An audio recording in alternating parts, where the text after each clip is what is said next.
La rôdeuse de la mer et du feu. Chapitre 4. Arrakis.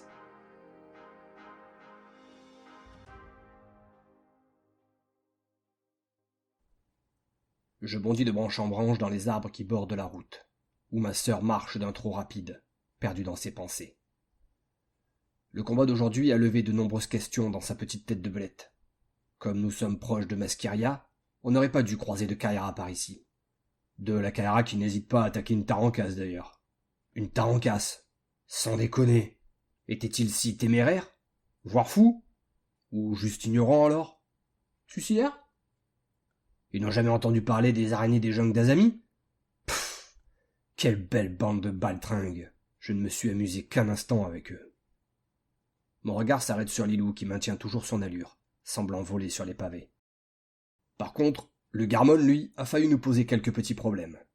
Il faut que vous sachiez que la magie des ombres est une science interdite qui remonte à la guerre des titans. Durant cette sombre période, Shatan, le seigneur des ténèbres, avait rallié à sa cause bon nombre de magiciens à qui il apprit à manipuler les ténèbres. Sans rentrer dans les détails, vous commencez à me connaître, cette magie n'est pas liée aux 4 éléments qui composent le monde, mais fait directement appel aux ombres elles-mêmes. Et inutile de préciser que c'est très dangereux, aussi bien pour son utilisateur que pour ses cibles potentielles. Aujourd'hui, nous avons eu de la chance. Garmon ne maîtrisait cette saloperie que depuis peu, et sa puissance était encore faible. Mais qu'en aurait-il été si nous étions tombés sur un mage aguerri? Je ne préfère ne pas y penser. Ça avait failli très mal finir avec le dernier sorcier noir que nous avons croisé. Alors que je suis à mon tour noyé dans ma gamberge, au détour d'un virage, une caravane de marchands se présente à nous. Lilou ralentit le pas et se décale sur le côté de la route pour les laisser passer. Elle s'essuie le front avec sa manche et profite de cet instant pour avaler quelques gorgées d'eau, prises de l'outre de l'un des sacs attachés à sa ceinture militaire. Je m'arrête et me pose à côté d'elle. La troupe est composée d'une douzaine de phénix et de 3 grands scarabées qui leur font office de chars. Au vu de leur tabar, une guilde de raiders est en train d'en escorter une autre de commerçants, et, compte tenu de leur héraldique totalement inconnue, elles ne viennent pas de Masqueria. Les premiers soldats de la colonne ne font pas attention à nous, même si certains me jettent des regards inquiets, impressionnés, voire terrorisés. Cependant, l'un des mercantis s'arrête et sourit à ma sœur, en m'ignorant. « Belle journée, madame !» commence-t-il en s'inclinant. « bonjour ?» répond Lilou, les yeux fuyants en rangeant son outre. Je me retiens de pouffer. Elle me désespère. Son côté petite fille timide qui ne sait plus quoi faire quand un inconnu lui parle me tord de rire. Cela dit, l'accent du négociateur me fait penser aux phénix du Sud, originaires de Masuna.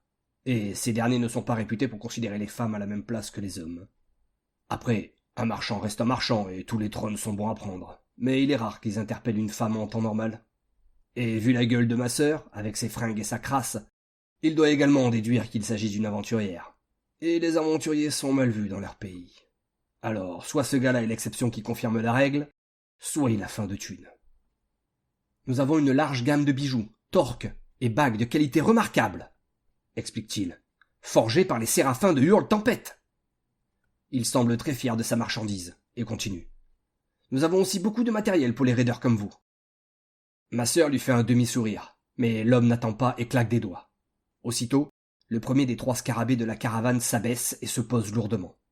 De là, un autre phénix, affichant lui aussi un sourire faux de commerçant, arrive et ouvre les larges sacoches qui sont accrochées à sa carapace. « Regardez, ce ne sera pas long. Nous avons de bons prix en ce moment, et comme vous êtes notre première client de la journée, je vous ferai un rabais supplémentaire. » Un regard en coin de Lilou m'implore de la sortir de cette situation embarrassante, mais en tant que sœur bienveillante, je lui réponds. « Vas-y, je t'attends. » Puis je lui fais mon plus beau sourire carnassier et la laisse pantoise avec les marchands.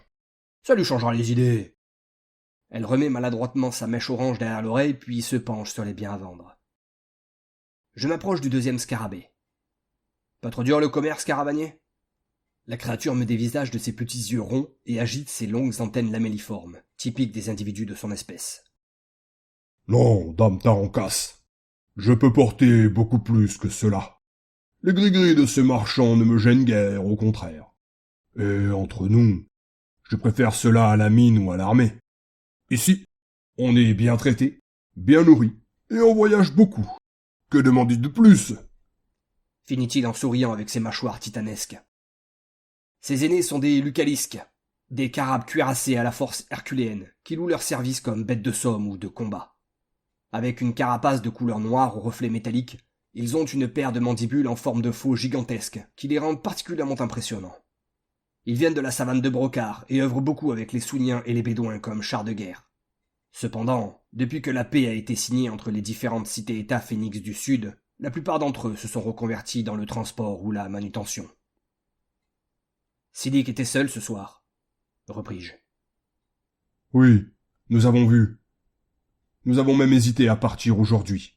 Mais la route est longue jusqu'à la Cité des Sables, et l'hiver sera sans doute très précoce cette année encore, ajoute-t-il d'une voix grave et morne. En effet, acquiesçai-je. Il sera précoce et froid. La terre nous le dit. Le Lucalisque, qui est également un aîné lié à cet élément, tout comme moi, hoche son énorme tête en signe d'approbation. Oui, dame Tarancas, et elle nous annonce d'autres tristes nouvelles. Tu le perçois aussi, n'est-ce pas? Les ténèbres vont finir par traverser le chemin vert. À certains endroits, on rencontre des courants d'ombre qui fuient et s'immiscent vers le sud. Le carabe abaisse son crâne à mon niveau, comme pour me révéler un lourd secret. Tu le ressens aussi, n'est-ce pas? Me murmure-t-il en se répétant. Les ténèbres se rapprochent. Peut-être que ce sera notre dernier été. Alors mes frères et moi vont pousser les marchands à prendre la route ce matin. Nous voulons retourner auprès des nôtres avant l'hiver, vois-tu. Je hoche la tête. Je comprends, caravanier. Je sens aussi les ombres dans la terre. Mais ne foncez pas sans réfléchir non plus. Nous avons croisé une bande de voleurs un peu plus tôt. Ne t'en fais pas, dame Tarancas, réplique-t-il en se redressant avec un rire qui résonne dans ses énormes mâchoires. J'étais char de guerre à Verte Dune. Ce ne sont pas 3 bandits qui vont me faire peur. Je n'en doute pas un instant, vétéran. Mais c'est pour les punais que je m'inquiète. Son regard s'illumine, comme animé d'une grande fierté, alors qu'il entend mon changement d'intonation à son égard. Puis, il hausse ses épaules massives et ricane. Un de perdu, 10 de retrouvés. Ce ne sont que mes employeurs. Le jour où ils ne seront plus là, j'en trouverai bien d'autres. Le Lucalisque est donc bien un mercenaire, comme je le soupçonnais. Ce n'est pas un sanglier comme ma sœur et moi. D'ailleurs, en parlant de la louve, on en voit la queue. La voilà qui me hèle. « Arrakis, j'ai fini !» Je lui grogne une réponse fleurie, exaspérée, puis salue mon acolyte. « Ravi d'avoir fait ta connaissance. Bon voyage, vétéran. » Bon voyage à toi aussi, dame Tarancas. Que Quetzal veille sur ta route. Nous laissons la caravane repartir. Quelques minutes plus tard, Lilou, qui a retrouvé ses esprits, loin des hommes qui la dérangent tant, me foudroie du regard. « T'es pas cool !»« Arrête, fallait te changer les idées, la forêt t'entendait gamberger à 3 kilomètres à la ronde. Et puis, vois le bon côté des choses, tu as trouvé un joli bracelet. » Je désigne de la tête son poignet où j'ai immédiatement remarqué le bijou. Il est en argent et porte la rune de Hurle-Tempête, preuve de son authenticité. C'est une belle pièce, qui a dû lui coûter une grande partie du butin de tout à l'heure. « C'est un collier, en fait, » m'explique-t-elle en levant l'avant-bras pour l'observer. « Je n'aime pas les artifices autour du cou. Ça offre des prises aux adversaires, je sais, la coupai-je. En tout cas, il te va bien. » Elle plisse les yeux, surprise. « Tu me fais un compliment. Ça sent l'embrouille. » Je hoche les épaules et elle sourit. « J'ai acheté ça également, » reprend-elle en fouillant dans une de ses sacoches. « Du thé vert, une nouvelle pierre à aiguiser, plus légère que l'ancienne, et j'ai aussi trouvé des pointes de flèches et des plumes de raptor pour renouveler mon carquois. » Elle pose doucement sa main sur mon crâne velu.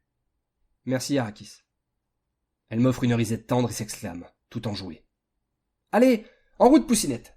Il serait bien d'arriver tôt, j'ai envie de prendre un bain. » Je grogne. C'est de bonne guerre.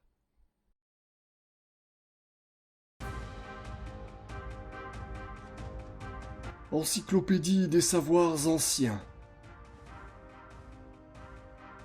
Les guildes.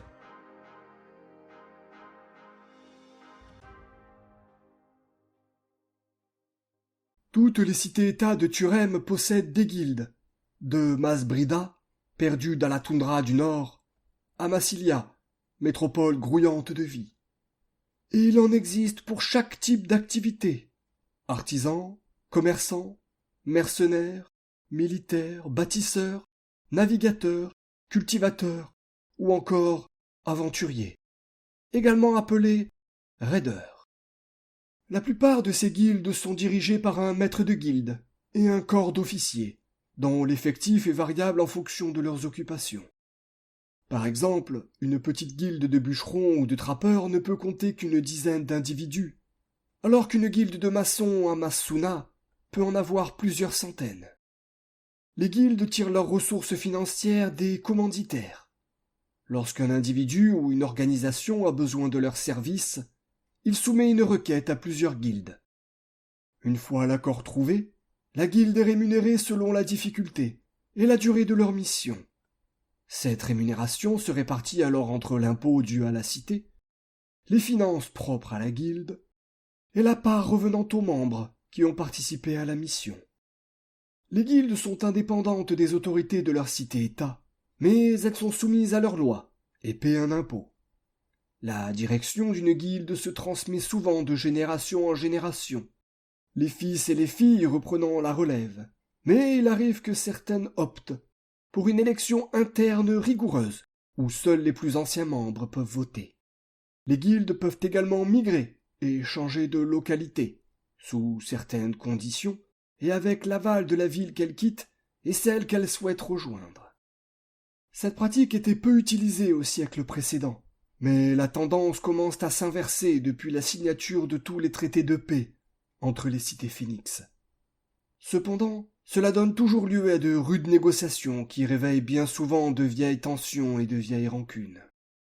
Il n'est pas rare aussi que les guildes les plus puissantes rachètent leurs concurrents directs. On parle dans ces cas d'absorption ou de fusion, ou que des grosses structures se scindent en plusieurs entités distinctes, suite à des divergences d'opinion entre leurs dirigeants. Ainsi, l'existence des guildes connaît de nombreux bouleversements, régis par les fluctuations des demandes ou du marché, les arrangements intercités ou les caprices de leurs maîtres. Par Sir Darredon, maître du savoir de Massilia.